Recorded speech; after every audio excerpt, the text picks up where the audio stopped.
this video, we're going to talk about the relation between the sponsor and other roles. Now, one of the reasons for this, usually we might talk about the tasks and the work that the sponsor does, but really the defining characteristic of the sponsor is how it relates to the other roles. Fundamentally, the sponsor is not doing the work.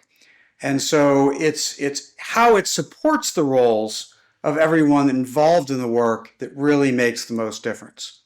So I find that once we clarify the role of the sponsor in relation to all the different roles, the whole picture becomes much more clear and what's so important.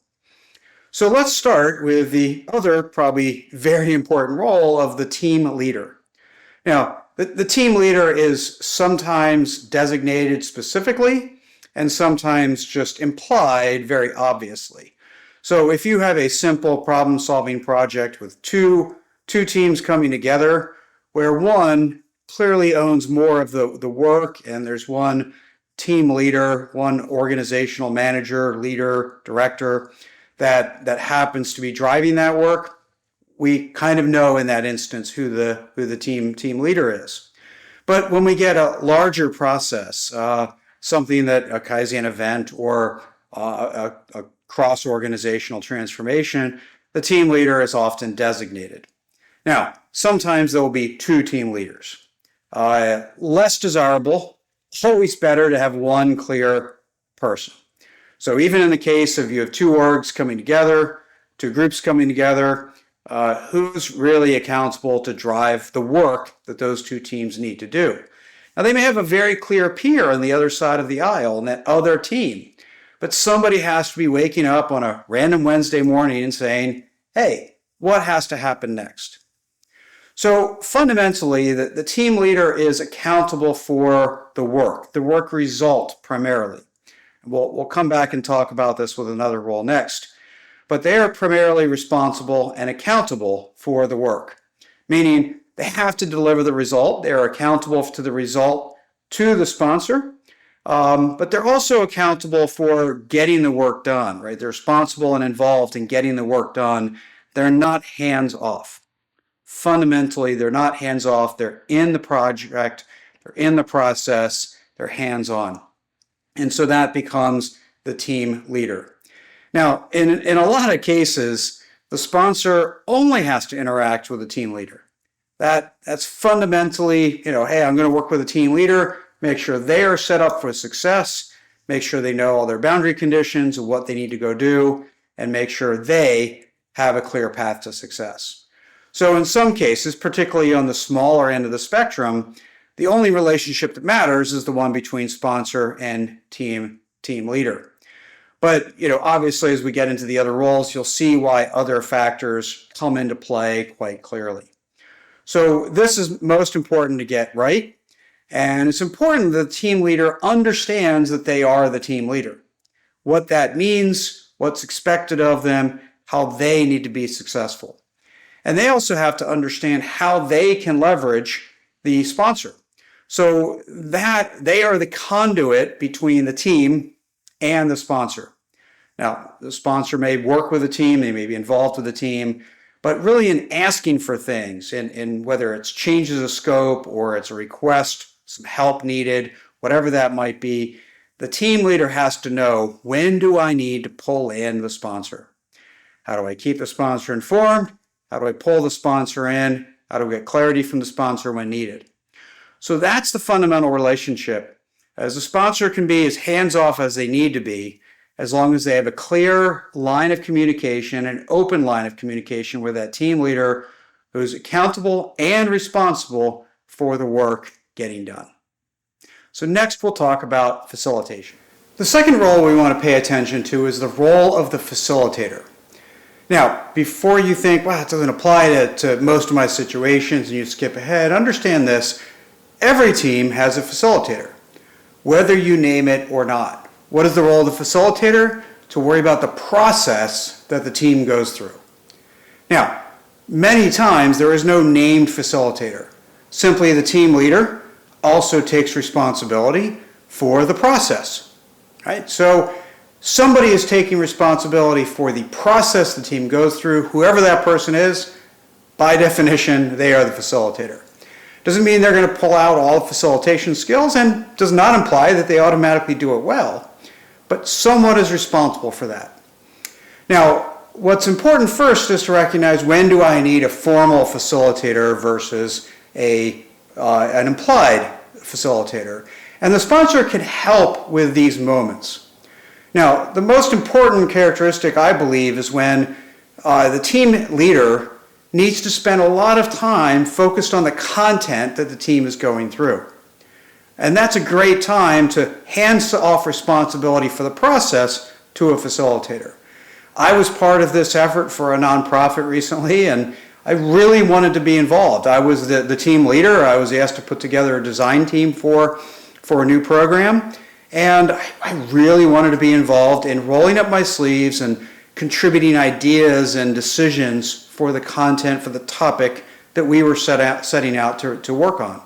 And so I asked someone else to be the facilitator so that my brain could be wholly immersed in the content. So recognize those moments. As a sponsor, recognize those moments. When does the team leader need that kind of help? The other is simply when the team is complex, and the facilitator can go a long way to smooth over the rough patches, reduce the friction, and of course elevate the how, right? Bring better ideas for how to execute the work.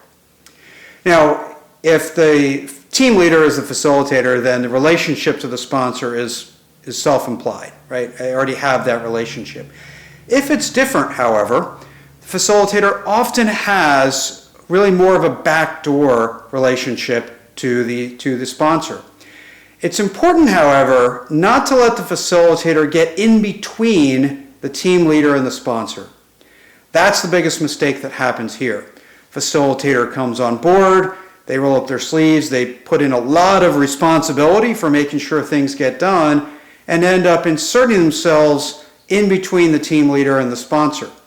And that can lead to all sorts of failures down the road when further work has to be done and the team leader isn't as well connected or feeling as accountable as they should for getting the result done. So in the ideal case, team leader is fully accountable, the facilitator is engaged by the team leader, and the facilitator doesn't need to talk to the sponsor much at all. However, the facilitator will have sort of a different lens on things. How are things going? What's the mood in the room? Are we on track or not? Do we have momentum? And they can be sort of a backdoor channel of information to that sponsor, especially if the team leader is perhaps being tested in the role. Not formally tested, but it's a challenge for them.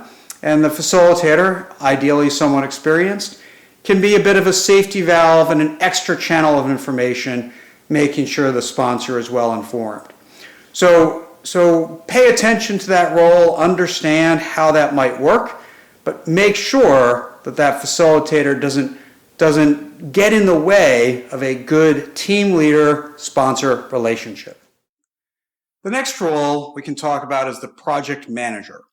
Now, a lot of projects, a lot of improvements, a lot of Kaizens don't need a project manager. The role overlaps quite a bit with both the team leader and the facilitator. So you won't have all three very often. And when you do, it's really that there's a lot of moving pieces, a lot of timeline to manage, and that's where the project manager comes into play. So in most cases, the project manager needs very little, if any, interaction with the sponsor. That role should be primarily hands-off. They are there to support the accountable party, which is the team leader.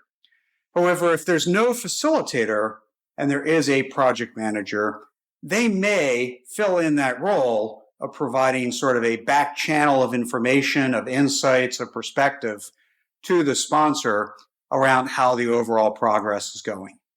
So in most cases, no engagement needed, but understand, does the sponsor, or as the sponsor, do you have everything you need through the team leader? The next role we can talk about is the team members itself. These are the people that have come together to go do the work, to deliver the result. And they may represent a whole bunch of different functions, different teams, different levels of expertise, different perspectives.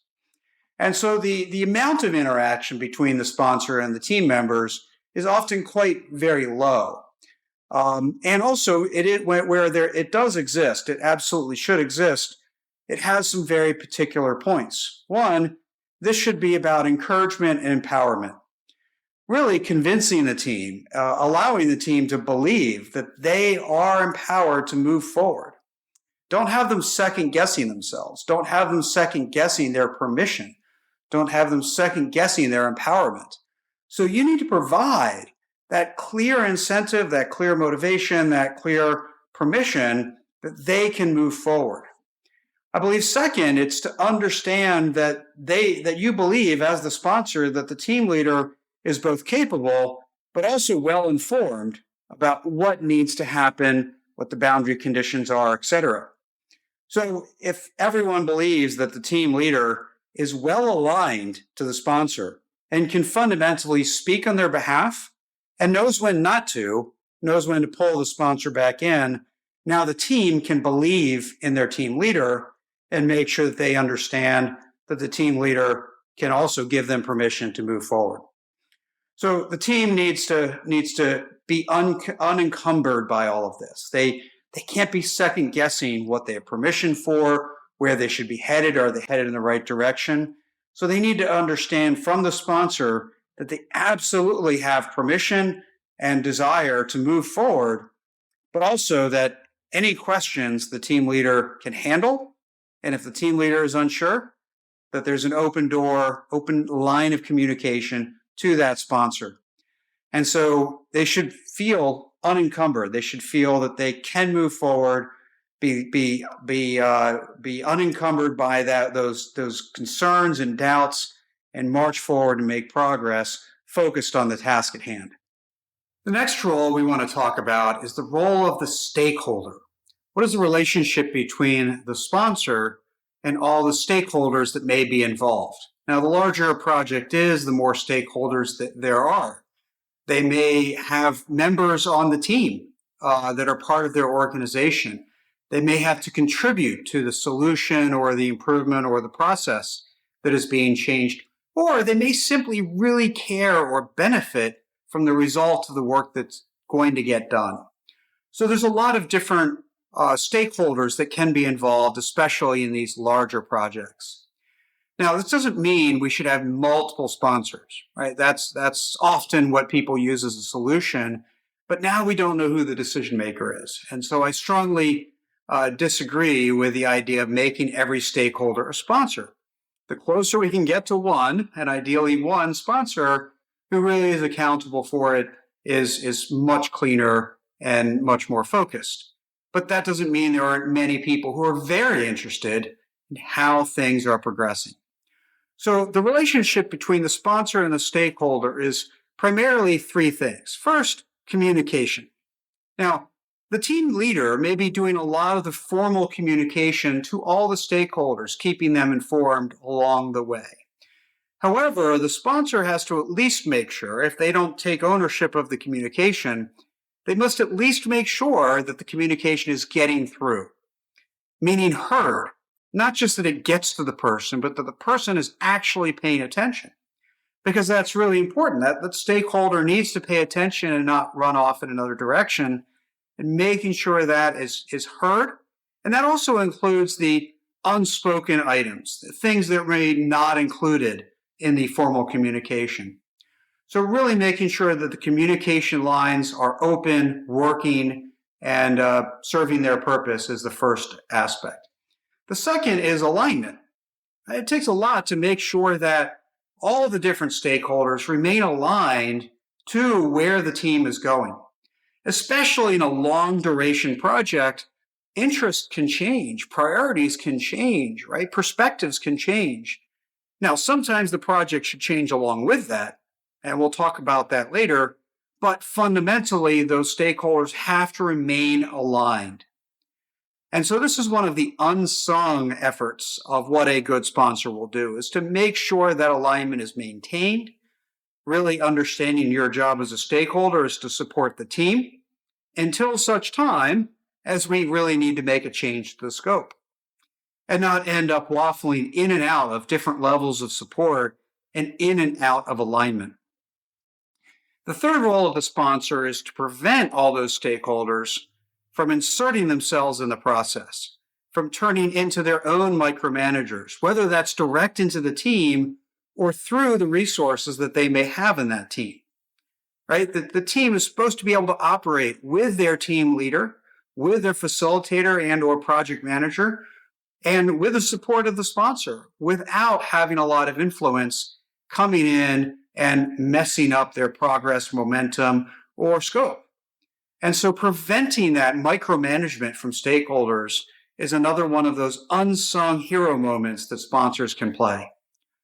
So this is where a good sponsor really becomes worthwhile to a team, even if the team doesn't know it, is managing those stakeholders, making sure the boundaries are well maintained, making sure everybody's in alignment. All of that becomes super important. In many cases, a good sponsor is kind of like a sporting referee. They're invisible in most moments, and they express very good judgment about when to get very, very involved. And so if you're following that idea of how to be a good sponsor, be invisible most of the time and express good judgment about how to get very, very involved, and you'll likely manage good relationships with all the other role players in the project that you're a sponsor of.